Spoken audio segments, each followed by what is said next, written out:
Morning, everyone. Good morning in Brazil. Hello, everybody. Welcome, everybody, this session, and I think it's just to read it out through. Evaluating the effects of a basic income. Speakers will look at the evaluation of basic income schemes and the expected outcomes of these interventions. We have three speakers, Ali from Turkey, and then Fernando and his colleagues from Sao Paulo, and then our third speaker, I think, is going to be just a video, Roxanne Siqueira. The first paper, discussion on characteristics of basic income and unseizable income and a fundamental human right, with a scorecard concept of evaluation. Second one, Maricha, basic income evaluation. And the third paper, a universal basic income for Brazil, fiscal and distributional effects of alternative schemes. Now, Ali has said that he's going to do a very short presentation, and then mainly because he'd like to do this mainly as a workshop.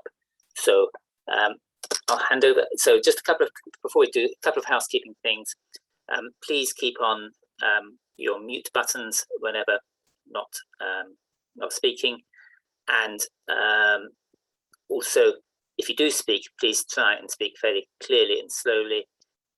Obviously, partly language, but also if people are struggling to hear, hard of hearing, and if you have any issues with that, please let us know, either myself or Gregor, either out in the open session or through sending us a chat. The session itself will last about 80 minutes, with about 53 talks of about 15 minutes each, and I say Alice may be a bit shorter, and then we'll have questions and answers. If you can put all questions and answers into the Hoover, which is the way that you came into this through Zoom, if you go to that, you'll find that on that you've got a Q&A section and a chat section. Please put any comments you have in the chat and any questions into the Q&A at the end. So I think we're ready to go with the mission statement that we have been asked, that the moderator, that we as the volunteers have come up with, as myself, Neil, and Gregor, who is the moderator, who is sort of handling much of the tech side of things. But we came up with a mission statement, and this is something that for the whole Congress as a whole, not just for this thing, or this, just to read it out. We believe freedom from poverty and human security should be a basic human right. And we believe that basic income is the best way of transferring this right into a living reality. So the time for basic income has come. We are here to talk about how we make it happen. We can only achieve this through cooperation and collaboration. Our mission with this Congress is to bring speakers and attendees from all over the world together to bring basic income from reality, from idea to reality. So please, we hope you enjoy the session. Okay, now I'm going to hand over to Ali and ask him to take over now. Thanks.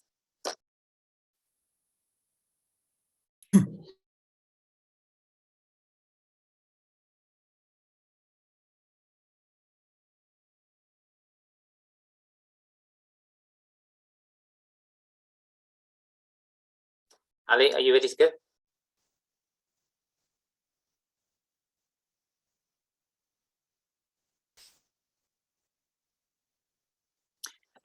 I think we have lost Ali for the time being. His screen is frozen.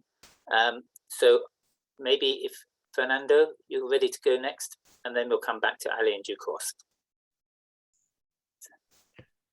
Fabio, are you ready there? Yes, yes, okay. So good morning, good afternoon. I'm sorry, I had problems with Wova. I had to enter with Zoom. It took me some minutes. So I'd like to share my screen. Let me see if you all see it correctly. Yes. Yes. Okay. Thank you. So thank you very much. It's a pleasure for us to be here. I'm going to be talking about basic income in Maricá, this city which is located in the metropolitan area of Rio de Janeiro. I'll talk about the policy and briefly about our evaluation. I was supposed to speak with Fernando, but we misunderstood the time we had, so I'll probably speak alone. But then we have other persons from our team who are here. And then when it comes to questions, to debate, then they can possibly help. So Maricá, it's some basic information most of you, I think, don't know. I didn't know Maricá 2 years ago, so I think I would have liked to watch a presentation with basic information on Maricá. We talk about the policy itself. And in fact, it's a policy within a set of innovative policies in the city, and about our research, the constraints we have, and what we've been planning to do. This is a picture from the city center for you to have an idea of how it is. This is the main church, I guess the main football pitch, soccer pitch, with something very important in our country, right? It's a city which is, as I told you, located in a metropolitan area of Rio de Janeiro. I live in Rio. It takes me kind of about 1 hour, 15 minutes to get to the city center. Here's some basic information. The estimated population for last year is 164,000 individuals. It's growing fast. Some people in the city say it could be already hosting more than 200,000 people. It's the 203rd among the municipalities in Brazil, the 5,570 municipalities. When you look at the GDP, the per capita GDP, it's really high for Brazilian standards, right? The 22nd, this is data from 2018. It's 171,000 reais. For you to have an idea of how much it means, you can divide by 5 to get in dollars, and by 6 more or less to get what it means in terms of euros. In terms of Human Development Index, this is a little bit outdated. We only have information from the last census, which took place in 2010, but we had the 0.7. Which is more or less, it's comparable to what we have in Thailand, Mexico, or Brazil in 2021. So in a sense, it is kind of representative city in terms of human development in Brazil. For sure, it will go up with new data with the next census because of let's say the economic part. Income is growing fast. There is some information about the revenue. So the source of the revenues for this policy, the basic income, what they call the basic income policy, and the other policies, it's essentially revenue from oil, right? It's royalties. This is, I think, it's an important information for many reasons. You know, if you have some environmental concerns, it's important to know where the money is coming from. It's important also in the sense that you don't have to tax people, you don't have to tax the rich very much to obtain the money which you will redistribute. This is a kind of exogenous source of money. This is important for the debate. The reason why they receive so much money is it's a kind of, it's an accident. It's really, they were lucky in the sense that there is this Lula field in the pre-salt layer, which is very important. It's producing a lot of oil, and it's in front of the city. So it's in the ocean, but in a projection from that field, you have the city. It's a large municipality. This is also a criterion for the distribution of royalties, and the coastal strip is really wide. The mayor since 2017 has been Fabiano Horta. He's been re-elected last year with a fantastic share of votes, 88% of the votes. So, which signals that the population is happy with this policy and the set of policies they are implementing in the city. He has succeeded Washington Kwakwa, who was the mayor from 2009 to 2017, and he was the one who implemented a certain number, most of these innovative policies in the city. I will go through some slides here on a timeline, and we set this timeline pre-2019. Then we talk about the landmark year, which is 2019, and then we have some considerations about the last 2 years, this year and last year, which are the pandemic years, and there was a lot of action going on in policy terms in the city. So 2013 is an important point because the Mumbuca Bank was created. This is a picture of the Mumbuca Bank this community bank, which is managing the distribution of the benefit. The benefit distributed through this local digital currency. The value of the digital currency is called Mombuca. The value is 1-to-1 with real, with our currency here. The payments, they are made either with a card. They receive a debit card. They can only, pay. They cannot take a withdrawal money. They can only pay for expenses, buy things, and pay some bills, or with an app, right? So with a cell phone. One important information: they can only spend the money they receive, so the benefit in this policy, in the city of Maricá. So only within this municipality. This is important because many people live in Maricá, but they work in Rio, they work in Niterói, São Gonçalo, in big cities, which are around Maricá, right? So it's the idea was to develop the economy of the city, to make it more dynamic. So it had to be restricted to the city. We can discuss whether this is good or not. And in the same year, 2013, a minimum income program was created. It was a very classic cash transfer program, just like these conditional cash transfers we had in Latin America, just like Bolsa Familia. It was a small amount of money. They didn't have oil revenues by then. It was 70 Mombuca, 70 reais per household. So per household, this is also important. There were conditionalities, and it was targeted on extremely poor families. So those who had less than one minimum wage as a total revenue in total income in the household.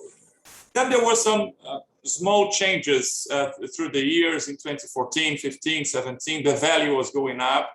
85, then 110, and so on. There was a creation of something they call basic income in 2015, which has nothing to do with the concept of basic income we have in mind. It was, in fact, an extra 10 Mombucas for certain groups of recipients.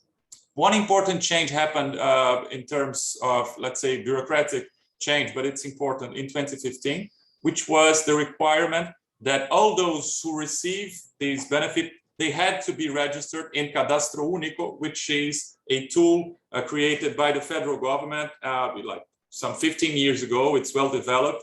And it's so a registry of poor people and, let's say, almost poor people. So it's for people who have at most 3 minimum wages as their household income. This is important for reasons that I will talk about soon. And the values rose in 2018. If you take into account the two parts, the minimum income plus what they call basic income, it became 130, coming up from 70 in the beginning. But still, it was paid per household, right? So this value was 130 per household. Then comes this the great year of 2019, when they actually launched what is the Renda Básica de Cidadania program. Literally, it's citizens' basic income. It was launched in June. The law is from June, and there was some changes. So there was first in terms of eligibility, people had to be living there for at least 3 years in the city. They had to be registered in Cadastro Único, this federal registry I just mentioned. And it was, so the eligible population was everyone who was living in households with up to 3 minimum wages of income. So it's more than that extremely targeted program that existed before. And the value was increased substantially, because from 130 per household, it became 130 per individual. So if you take a household of 5 individuals, for example, 650 reais, 650 Mombucas, which is a considerable amount of money for Brazilian standards. You can compare this amount, for example, with, we don't have an official poverty line in Brazil, but if you compare with Bolsa Familia, the average benefit of Bolsa Familia is 190 reais per household. And here in this household of 5, we would have 650.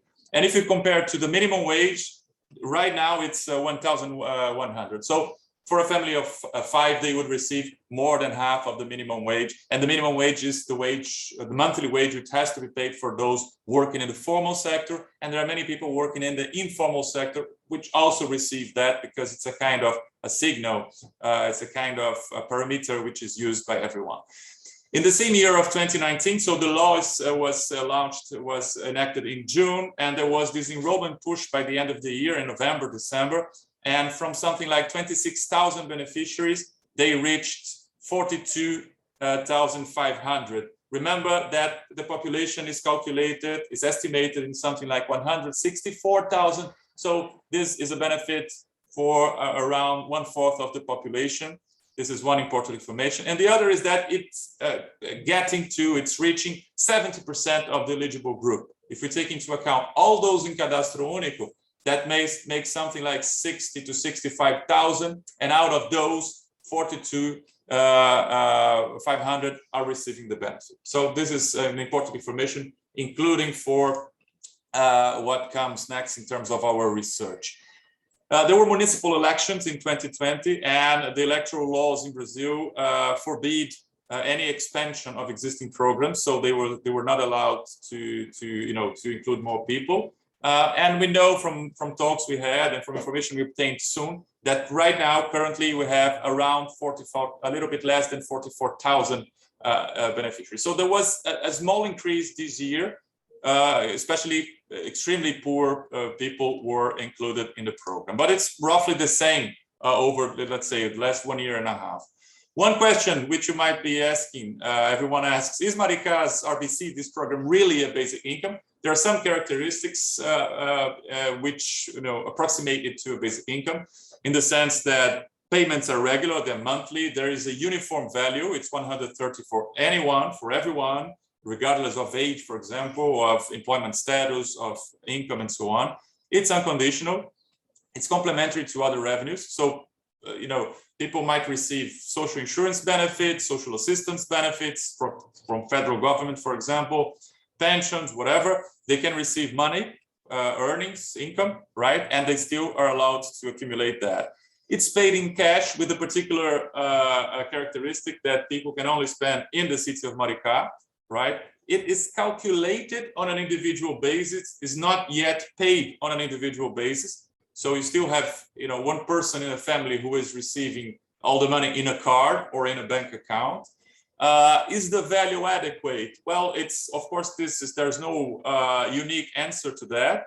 For Brazilian standards, comparing to other programs we have here, and given the cost of living in the city, we consider that it's an adequate value, right? And it's not universal. This is, of course, this is very an important characteristic.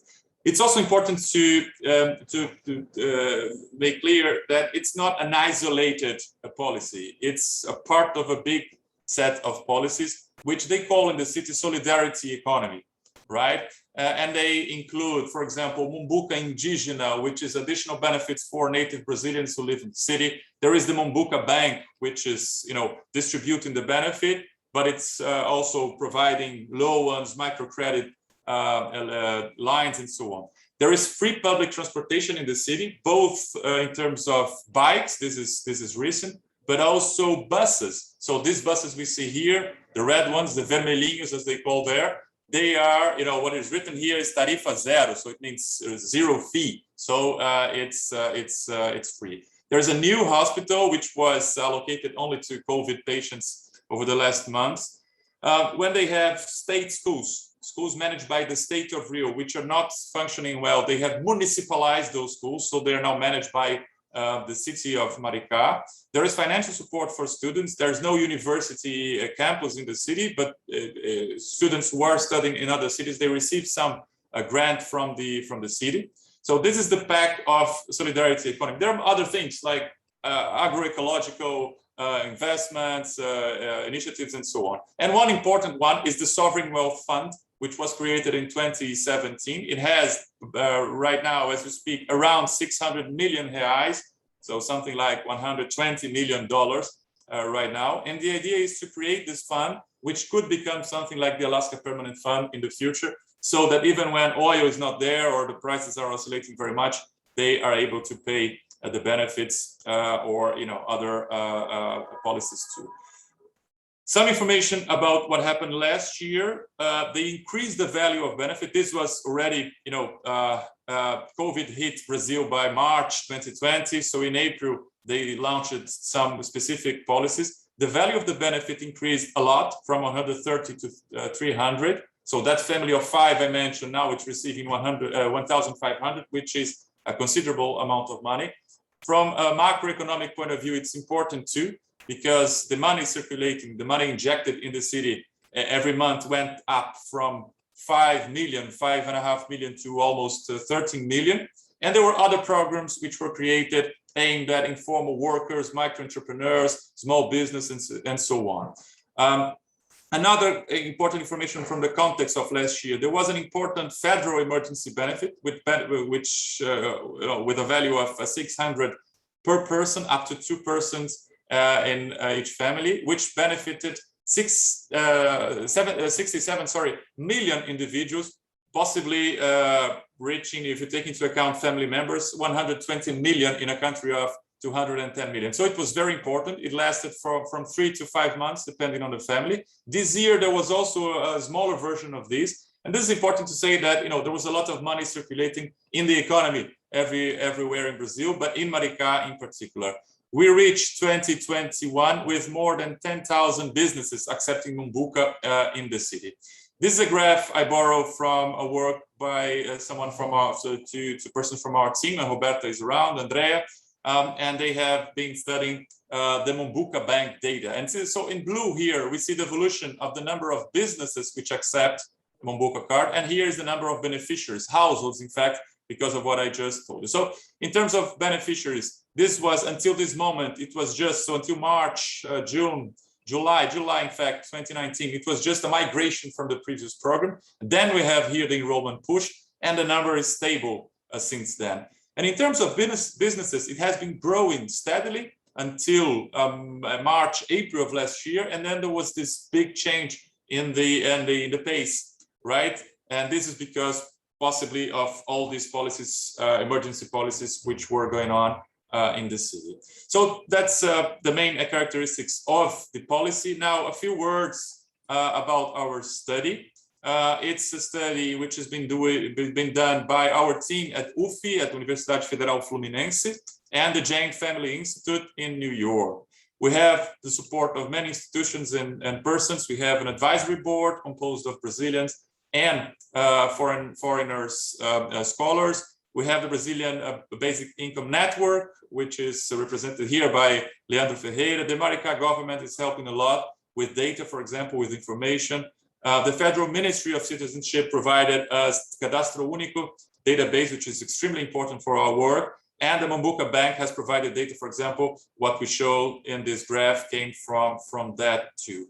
And then we have one important component, which is a survey, which will, in fact, and this is our research strategy here. We are limited. It's it's a policy which is going on. We don't have a baseline scenario, baseline research, and so what we are able to do is to compare those who receive the benefit as a treatment and a comparison group, the control group, which are those who are enrolled in Cadastro Único, so they are poor, but they don't receive the RBC. The reasons for that we can discuss later. We will do, we have done, in fact, a pre-survey matching so that we know which families are similar before we go to the field, using data from, from different sources. We will do a post-survey matching too, so to compare families which are, in fact, comparable. We are doing the pilot right now. We had done a pilot in 2019. We were supposed to go to the field, to do the field work in April of last year. It was not possible. And the main field work is scheduled to happen, in 1 month. We are extremely stressed right now because of that, as you might imagine. Our main hypothesis is that this policy will enhance the economic security of beneficiaries in a broad sense. We have modules asking questions on consumption, access to credit, labor market outcomes, income from different sources, well-being, psychological, physical, both from adults and from children. So this is for the, let's say, the quant part, the quantitative part. And we also have one qualitative, two, in fact, two components we are qualitative, which are interviews. So one of these we were able to start. We have been doing that over the last few months, which were interviews with leaders from the city. This was done through Zoom from video conferencing. It was possible to do that. We have done 13 interviews so far, and we plan to do another 17.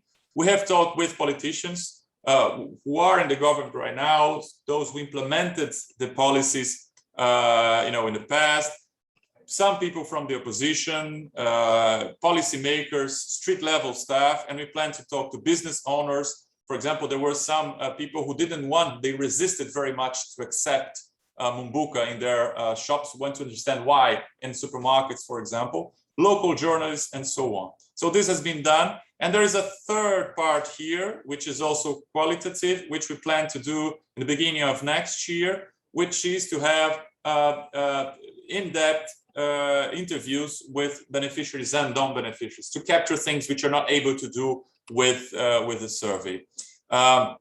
We have a script, it's under revision right now, and we received many suggestions from the advisory board.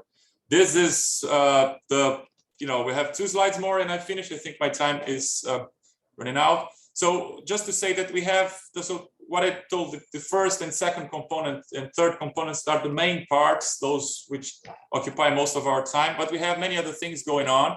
We have, for example, a work done by Andrea and Roberta. It's about the circulation of the Mumbuka currency. They're trying to understand to what extent, for example, people pay the shops, and then the shops, they can pay each other with Mumbukas. To what extent does it happen? To what extent do they convert these to reais, right? We'll have some preliminary results in English soon. We have been also monitoring the coverage of the RBC by the media, both by newspapers in Brazil, elsewhere, local newspapers, national newspapers, televisions, international newspapers, and so on, and in social media. And then we'll have also some preliminary results soon.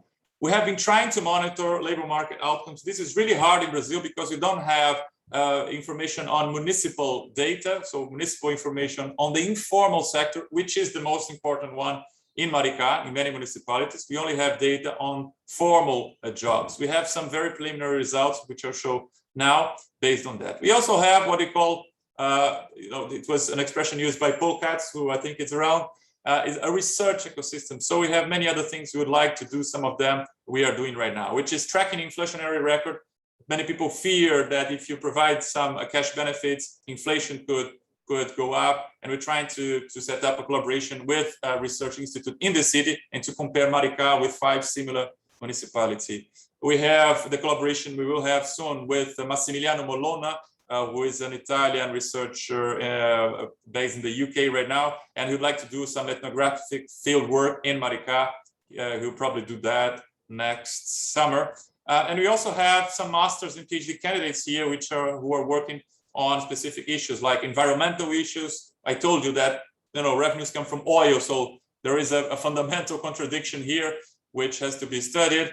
Some people are interested in microcredit lines from the Mumbuka Bank, and there is also a large interest, big interest in this idea of the sovereign wealth funds in Maricá and in the neighbor city of Niterói. We are also setting up a research on that too. And just to finish, this is really preliminary. I'd like to insist on the preliminary, although it's going to be published in a chapter in a book in Canada, a book in French soon. It's supposed to be out this month. But it's preliminary in the sense that we still have to work on that for to be sure about what we're saying. What we did here is we used this technique of synthetic control. So the yellow line, the orange, I think it's an orange line here, is Maricá. It's the number of jobs in Maricá over time, and we have compared this with a similar municipality. So it's a weighted average of municipalities which are similar to Maricá in many respects. And what we see here is that the evolution was similar before what this kind of intervention we had here. And this is March 2020. This is exactly when the pandemic hit. And then each city had specific policies to deal with the economic effects and the sanitary effects of the pandemic. And Maricá had all this package, the set of policies I just described. And what we see here is when we compare Maricá, the number of jobs goes up during the pandemic as opposed to what happens in the comparable cities. We tried some placebo tests, so we did the same thing with another 30 municipalities in the state, and that result is robust. So it seems to be that what happened last year, helped Maricá in terms of protecting and even boosting the economic activity in the city. So this is what we had planned for today. And if then we have some time in the discussion, Fernando is around, Roberta, Paul too, and then we can discuss about our preliminary findings from the qualitative survey. They are much more capable of talking about that than me. Thank you very much. Thank you for that. It was really interesting. It's really nice to see some even preliminary results starting to come forward as to how successful UBI as the concept of use of UBI in this might be. Just one question I've got immediately. I'd also comment on how useful it was to see something tying up with the idea of basic services, the free transport, etc., and combining those two. Can I just ask you one question to clarify? When you gave payments, what period was that? Was that per month? Per month, yeah. Okay. So, yeah, everything is calculated on a per month basis in Brazil. Wages, benefits. It's not like weekly in the UK, right? Or monthly or annual in like the US. Everything is measured here on a monthly basis. Okay, thanks very much, Fabio. And now we can go straight on to Ali, who's talking about Turkey. If you could perhaps briefly introduce yourself and then go on with your presentation or workshop. Thank you, Neil. Also, I would like to thank to our friends for this very interesting presentation. After their presentation, it will be difficult for me to share my presentation. Let me share a PPT file. Okay. Dear friends, thank you very much for your presence here. I would like to share some of our thoughts regarding the definition of basic income. And it will be in two parts. And in the first part, we will talk about the non-sizable income and fundamental human right, whether basic income should be considered as a non-sizable income and a fundamental human right. And in the second part, we will talk about very shortly about the scorecard concept for evaluation of basic income schemes. Okay, it will be in four pieces. In the first part, I will very briefly go over the definition and characteristics of basic income. In fact, all of you know these, but I would like to mention one word in between. And then afterwards, I will try to tell about the recent history on discussion on the definition of basic income. Then I will try to raise two proposals. In fact, they are not quite new. Maybe one of them is from 2017, even 2016, and the other one is from 2017. But still, discussions are ongoing. And I know that some other friends proposed even before. And in the fourth part, I will talk about the scorecard concept for evaluation of basic income schemes. Definition of basic income, it is very obvious for all of us. But I took this from the Basic Income Earth Network's webpage. It was the text which was accepted during the General Assembly held in Seoul in 2016. I was there. It was an interesting General Assembly. In fact, before the General Assembly, there were very interesting discussions during the Congress. If I'm not mistaken, there were two different sessions where the definition was discussed. What I would like to say here is not read the definition, but at the moment, as you know, as it is by nature, there is no authority who will decide about the definition of basic income. So people might have different basic income understandings, and they might have, they may try to implement like this. So why we are trying to define basic income? And what are the reasons why we are trying to define the basic income? Secondly, the characteristics. You also know these very well: periodic, cash, payment, individual, universal, and unconditional. And these are again from the BN's definition from 2016. Let me go very briefly about the recent history on discussions on definition of basic income. I utilized the report CBID, which is clarification of the basic income definition working groups report. In fact, dear Annie Miller, dear Toru Yamamori, dear Telemark Mason, and I am a part of this working group, and we are working there maybe more than 2 years. In this document, there is one line regarding 2014 from the Montreal meeting. There was a proposal, but unfortunately, because of the pressure, time pressure, it was tabled. Later on in 2016 in Seoul, it was interesting, as I said. It was my first time in a BNGA and also BN Congress. And it was, I guess, one of the successful congresses and general assemblies of BN. There was a decision to have a workshop. The workshop worked a lot, and after long debates, there was an agreement, and the agreement is in the web page. No problem.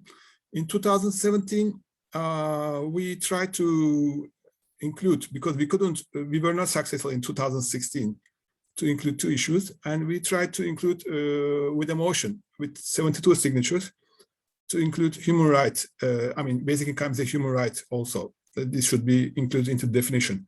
But again, due to the time pressure, the proposal was tabled. You know, the general assemblies are held in the last day of the congresses in the afternoons.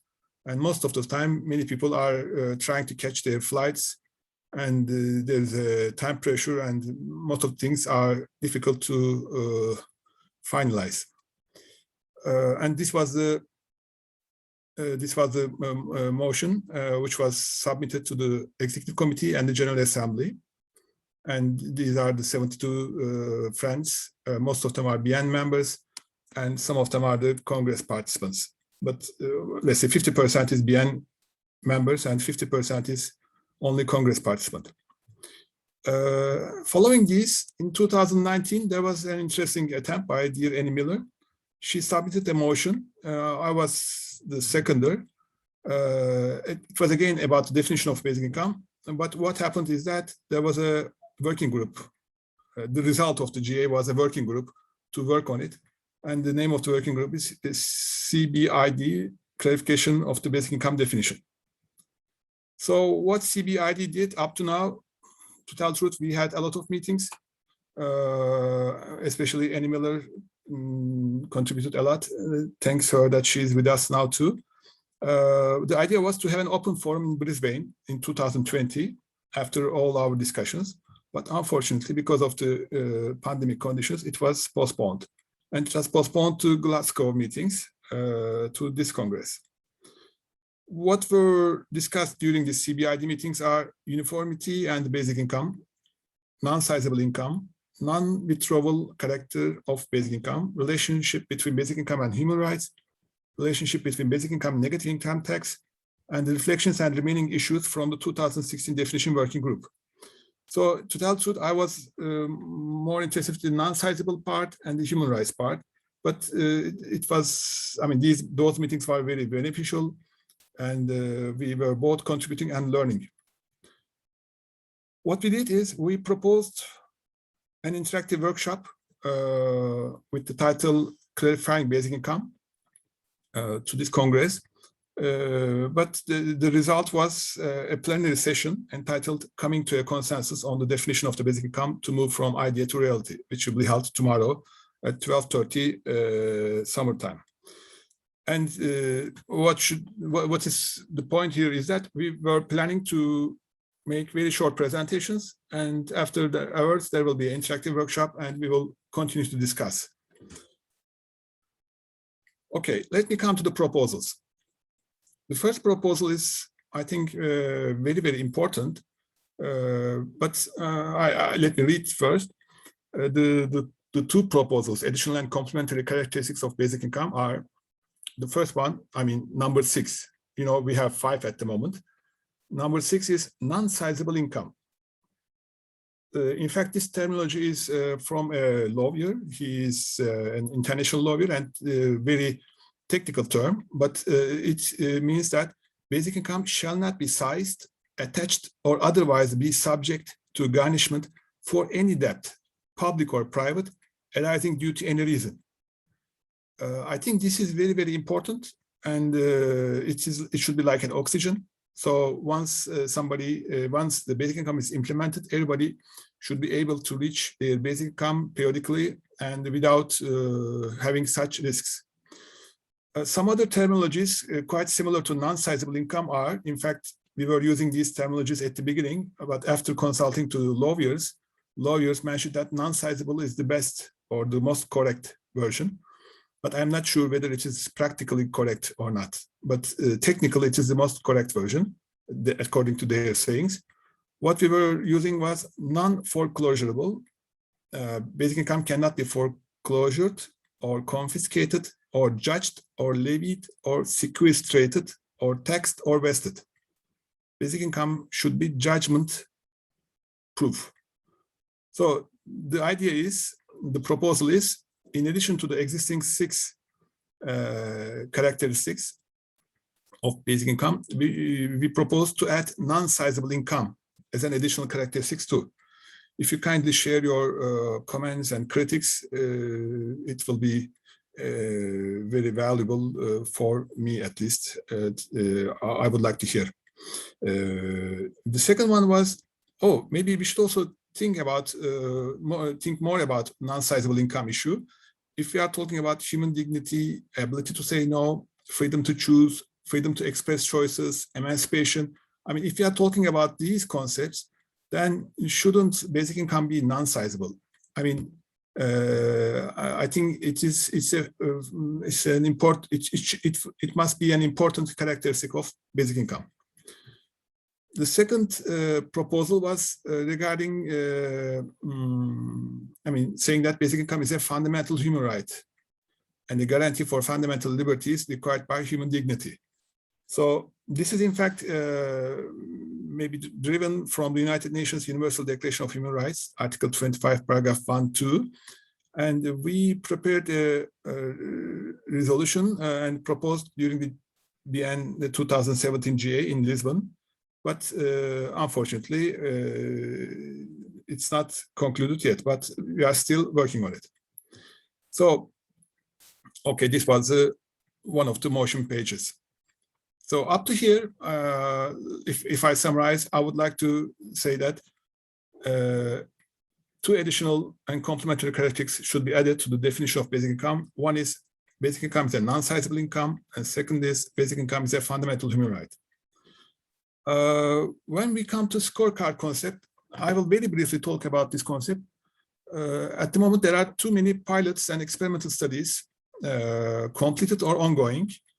And when you study them, you see that there are too many differences between them. I mean, for example, if you test these concepts with the definition or the characteristics of basic income, you see that some of them are not fulfilling the expectations of the definition accepted during the 2016 GA of BN. Of course, BN is not legally binding. It's not a legally binding decision, but at the end of the day, it's a decision of a group of people who are advocating or who are studying basic income since many years. But what can we do? I mean, how we can say also in the meantime, we had very interesting experiences. Like in some countries, in one of the countries, there was a coalition government.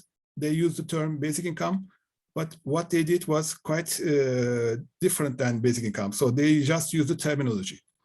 In another country, a minister mentioned that they are going to start basic income, but afterwards, what they did was, again, something quite different than basic income.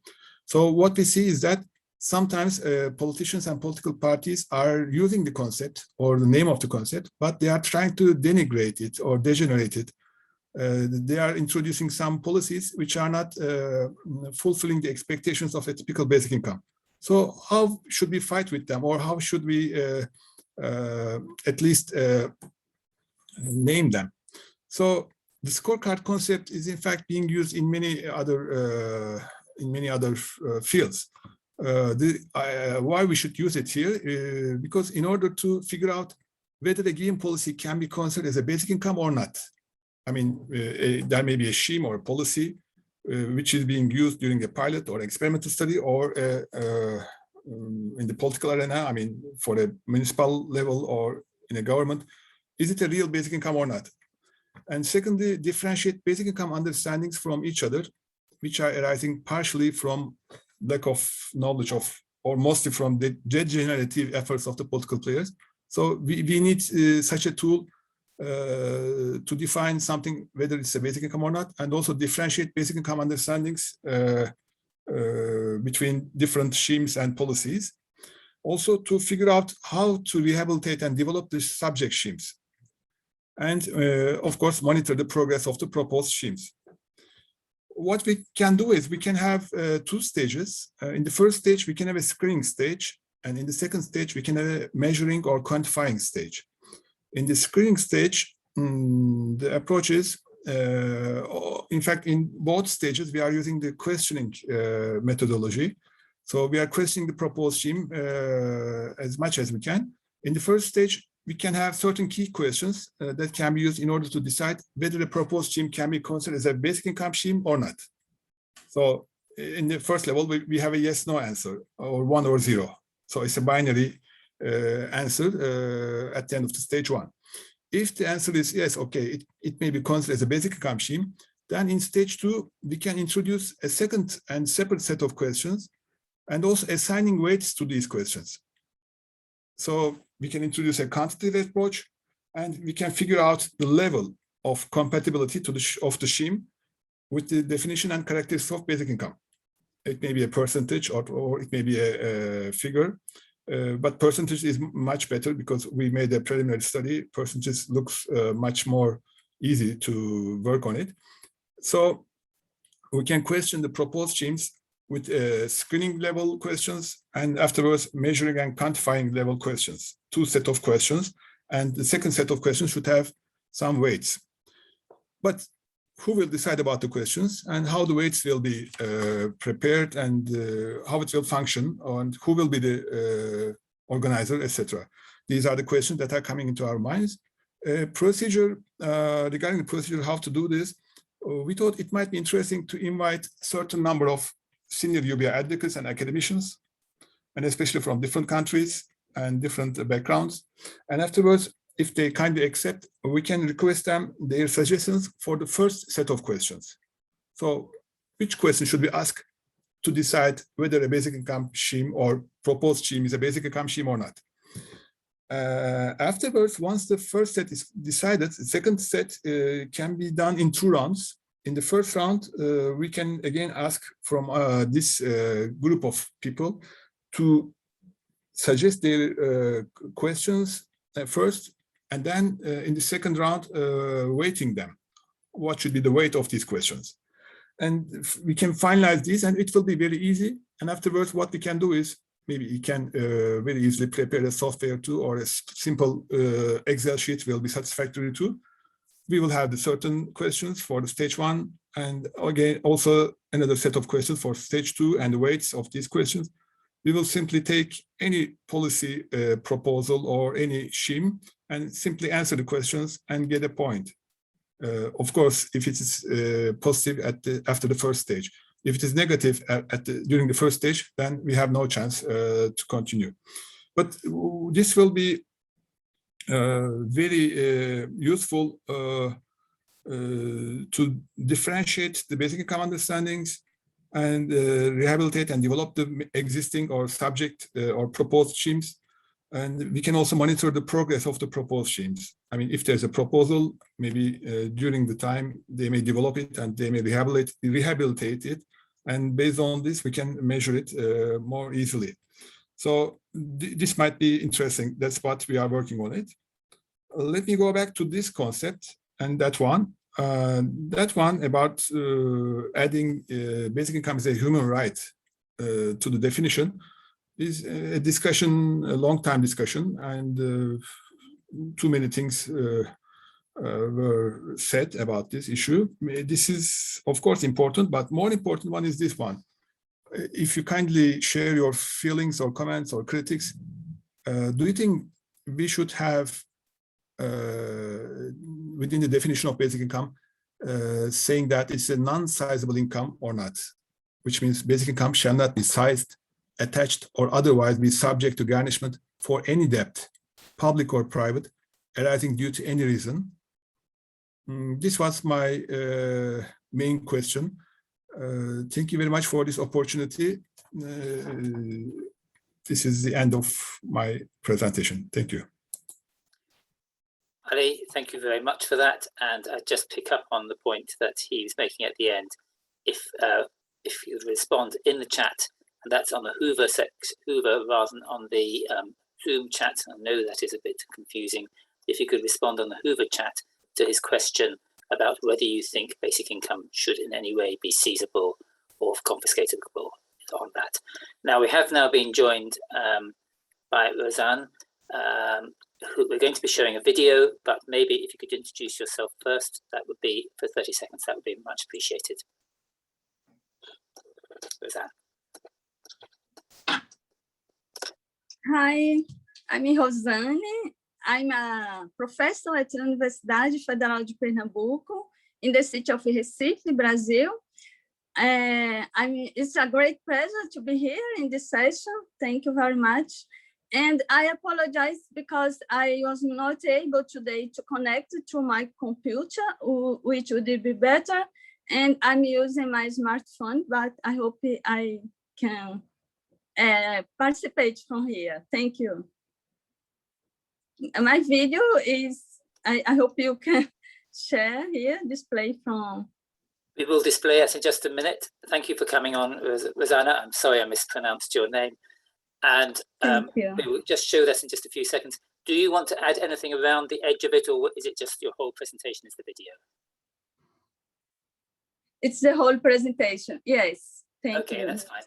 And before we go on, obviously we would like questions and answers to be coming up, in the Hoover chat function. We are running a bit behind schedule on this one, so we'll let Rosanna's full video go, and then we'll see what time for questions. This is quite short. Okay, thank you. Okay, we'll take the whole one there. So, Gregor, are you ready to go with the video? Are you ready with it? Yes.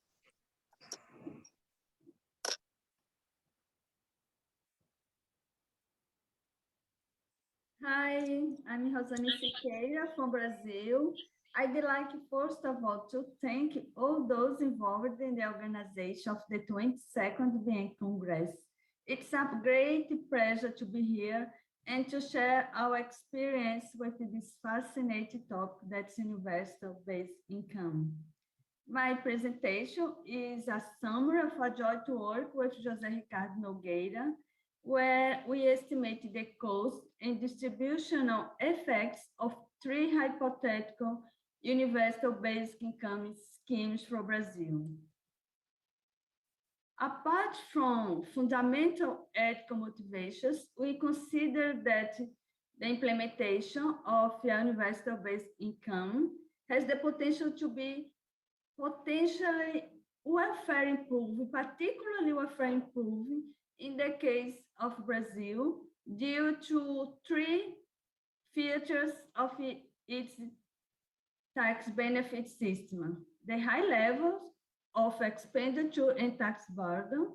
For instance, cash transfers represent 23% of total household income, which is above the OECD average. Despite this high expenditure on social protection, Brazil is one of the most unequal countries in the world, and extreme poverty is widespread. To a large extent, this reflects the inequitable incidence of the tax and transfer system. Third, the extreme complexity and fragmentation of the fiscal system facilitates rent-seeking activities, clientelism, while preventing the emergence of an effective social contract. This figure helps us to have an idea of the inequity of the fiscal system. The red bars are the average transfer per household per income quintile. We can see that the richest 20% of the population receives near twice the average transfer overall households, while the poorest 20% receives 1/3 the average transfer. After paying taxes, represented here by the blue bars, the economic situation of those in the very bottom of the income distribution remains virtually unchanged by the fiscal system. So what we do in our simulation exercise, we set the value of the BI as a percentage of the World Bank poverty line for upper middle income countries. That's $5.5 per day, which in 2017, our reference year, represented 51% of median income in Brazil. All pensions are adjusted downwards by the amount of the BI payment. All other cash benefits are eliminated. The existing personal income tax and employee social security contributions are replaced by a flat tax under all incomes but the BI under two of the schemes simulated, and by a two-rate tax in the third scheme simulated. All calculations are performed using a tax benefit macro simulation model. More specifically, the value of the base income is set at 100% of the poverty line under Scheme 1, and it's paid to everyone in the population. Under Scheme 2, the value of the basic income varies according to the recipient age. It is set at 100% of the poverty line for the working age population. It is half of that for children, and for the elderly, we have set the basic income as twice the poverty line to make it closer to existing basic pension. In Scheme 3, the BI payments are equal to those in Scheme 2, but in Scheme 3, there is a reduced tax rate set at 20% if income is below twice the middle income. That's our first table of results. It shows the net costs of the UBI payments, and the flat rates required, the tax rates required for budget neutrality. The net cost is the gross cost minus the reductions in existing transfers, and it was estimated at 11.5% of GDP under Scheme 1, and for Schemes 2 and 3, it was estimated at 9.6% of GDP. The flat tax rate required for budget neutrality under Scheme 1 was 35.7%, and it was 32.6% for Scheme 2. The higher standard rate under Scheme 3 was estimated at 47.5%. And under Scheme 3, there is a reduced rate that was set by design at 20%.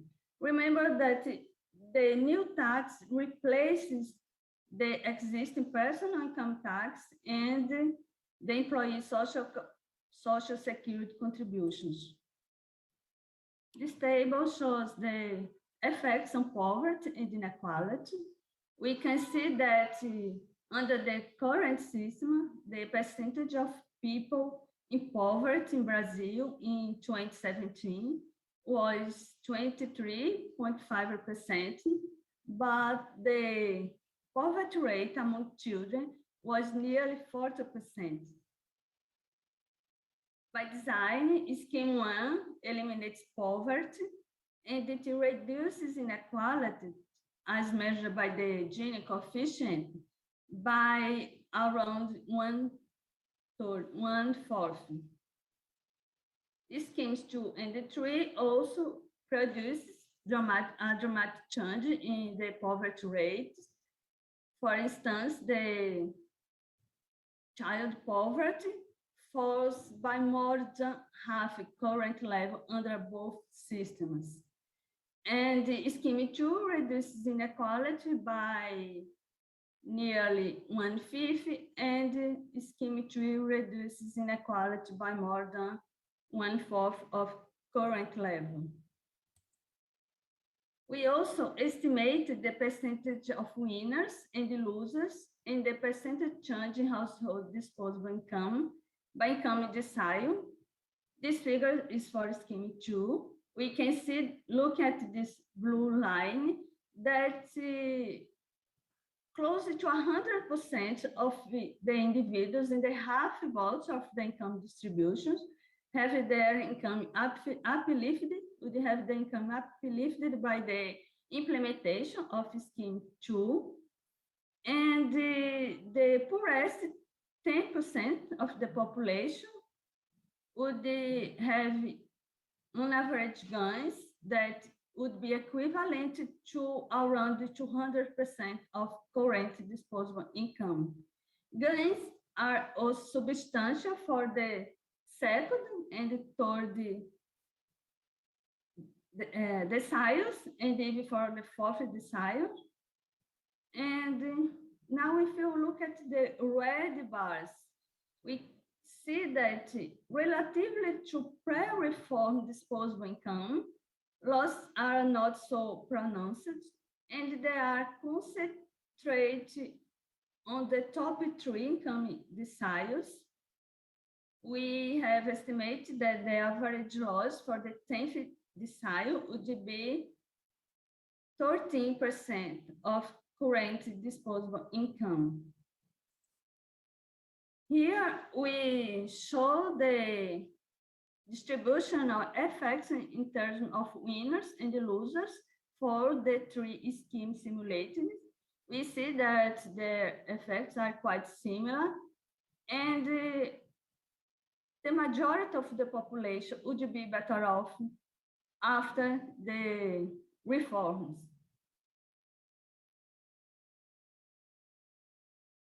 So our results indicate that the introduction of a universal basic income in Brazil has the potential to substantially reduce poverty and inequality while being fiscally affordable.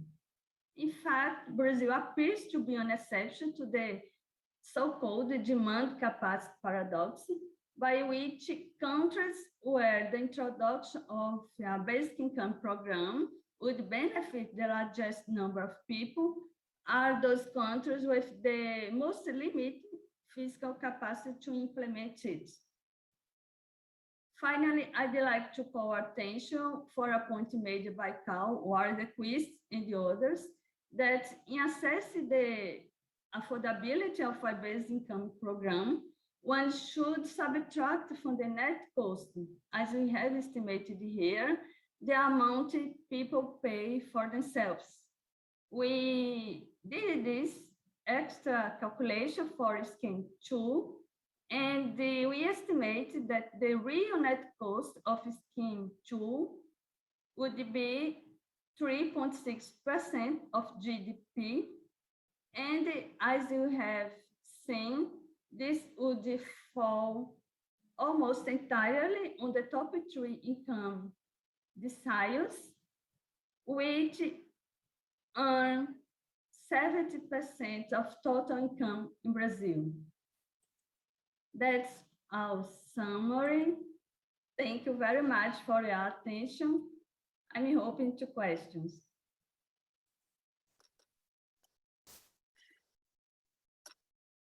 Thank you, Rosanna. Thank you very much. We have about 12 minutes left of this session, 10, 12 minutes left of this session. We have had one comment from Mike Danson, and rather than repeat it, if he's on the call, I will ask him to read it out himself and perhaps put a little bit more background around it. But thank you, Rosanna. That was really helpful and just interesting to see just how the development of a set of modeling out development of a different set of models is so valuable and actually so often neglected when these things are taken forward. So I think I certainly appreciated what you did. Is Mike, I don't see his name on the call, so I'll read out his comment, which is: conservatism of some campaigners have latched onto the lesser models, e.g. UBS, MIG, as promoted by, for example, IPPR. Patrick is now arguing the same. I don't know if somebody else who has more knowledge of that might want to comment on some of those models, but I can see the value of that. So would one of the speakers like to comment?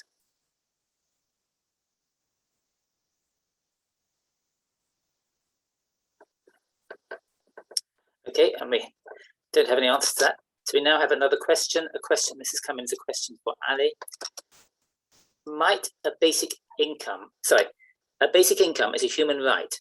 Might that be a statement about the status of basic income rather than a characteristic of it? If so, whether or not basic income is a human right would be a separate discussion from a discussion compared to a discussion of the definition.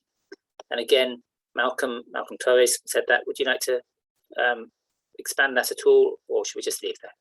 Or would you just like that straight answered by Ali? I'd be happy for Annie to join in that discussion. I merely asked the question. I know there's a long discussion now about whether basic income is a human right. It seems to me that is a valuable discussion, and there will be opinions about it, but I would need to be persuaded that it belongs in a discussion of the definition of basic income. Excuse me, I missed your words. In the first sentence, you mentioned another category. It should be mentioned as a what? Is it a status? Status, okay. That is, if you have a basic income, you can say whether or not it is a human right. If it is a human right, or if it is not, it doesn't change the basic income itself. Therefore, it is not a characteristic. Okay. The difference at the moment, there are two issues. One is definition, the other is characteristics. If you think, if you have some questions in your minds regarding whether it's a status or the definition of it or a part of the characteristics of it, maybe we should, how we can say, make it more clear, and we should somehow include that wording in the together with the definition.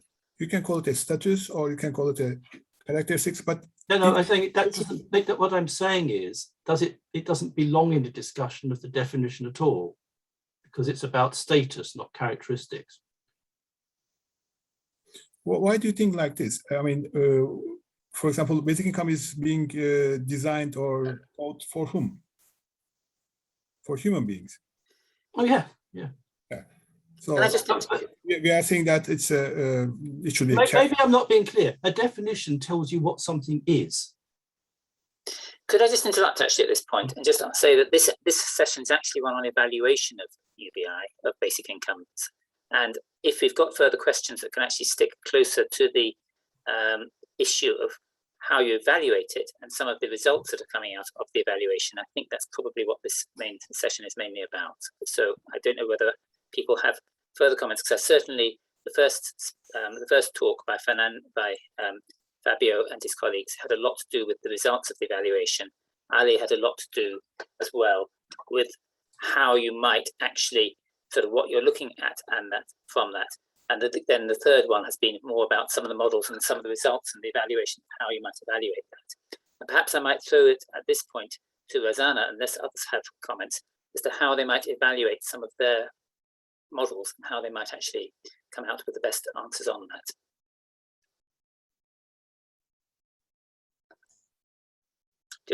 Rosanna, do you have any thoughts? I'm sorry, could you repeat it, please? Of course. I was saying that this session is about evaluation of basic income models. And right. We were slightly getting onto a question of semantics and philosophy of what the definition of basic income is. And actually we are saying where we've had is that the first result, which was also from Brazil, first presentation was looking at how they've introduced it and some of the results that have come out of that. My question to you was, have you actually had evaluation of what the different models that you have come up with? Has there been anything in practice of implementing those, or have there been, because you've obviously come up with a set of different models, how have you best taken that forward? How have you taken your work forward? No. Oh. Okay, maybe if I understand your question, I think the evaluation depends on the purpose of your calculation, of the idea, what you are proposing, or what you think the UBI could be improve the situation of country. It could be better than the existing system. So I had simulated a scheme that I think it's have the universality, simplicity, and transparency of a basic income scheme. And I think this would be particularly adequate to the case of Brazil, because it could dramatically reduce the complexity. I think that's the main problem of the Brazilian system, is one of the main problems, apart from regressivity, is it's very complex and promotes rent-seeking activities. The state has been captured by interest groups. So my idea was only ask if you replace the existing system or part of it by a very simple transfer, the most simplest scheme that you give the same amount to everyone and makes everyone pay the same amount, what would be the impact on inequality and poverty? And you have seen that this very simple system is much better in terms of redistribution than the existing one. So it's just one starting point for, I see basic income could be a central element of a strategy, a progressive strategy to reform the existing system. I see it as a mirror. You can look in and see what's wrong with the existing system in terms of incidence. There's not much, I'd say, normative judgments on in my exercise, in this work specifically, on what should be exactly the design of basic income, is just to compare with the existing system. Thank you very much. I've got two hands up. I'll pick Valerika, is that correct? Take you first, and then Leandro. We've only got a few minutes left, so I'll take Valerika first. Well, yes, thank you. Roseanne, I just wanted to share the news that I did the same as you. Very similar model for Slovenia and Belgium, and I've got very similar microsimulation results. I already sent you an email because I really want to share more information on that. Thank you very much for what you did. Thank you. Thank you very much. Yeah. Okay. Sorry. No, thank you very much for your comment. I'm very happy. I look forward to see your email. Thank you. Thank you. And Leandro, I think this is going to have to be the last comment. We only have 2 minutes left. Thank you, Neil. I'm actually in the next session for my own presentation, so it really has to be quick. Actually, I follow Ali's work on the definition, on the concept, Malcolm's discussions for many years now also. And what I think of this is that as it was presented in the Maricá presentation, we do have characteristics that can't be found in a number of experiences. And I think that the concept and the definitions, whether they are status or categories or characteristics, they should allow us some evaluation of in which degree these experiences are moving toward the basic income or not. Because otherwise it's just a commandment, like a biblical stuff that we state that should be just like that. And then we can't use it in real life besides in our scholars' work to define and evaluate stuff. But I think that politically is more important that we have clear definitions that allow us to evaluate that if some experience, whether it's called basic income or not, is moving towards a basic income, being more universal, being more unconditional, being more individual as possible, and so on. And that's how I perceive Maricá's and Ali's presentation being connected at the very bottom. Thank you. Okay, thank you very much. Unless anybody has any immediate comments, we will close it down there. Anybody else?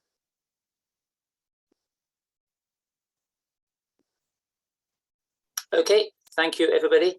Thank you for the session. It was a very interesting session because I think it's actually getting to the point of actually coming up with some real results and how they go forward and what can be made use of in how we take that further forward. So thank you all for the session. I also too am in the next session, so we need to finish it here. Okay, bye-bye. Thank you. Bye.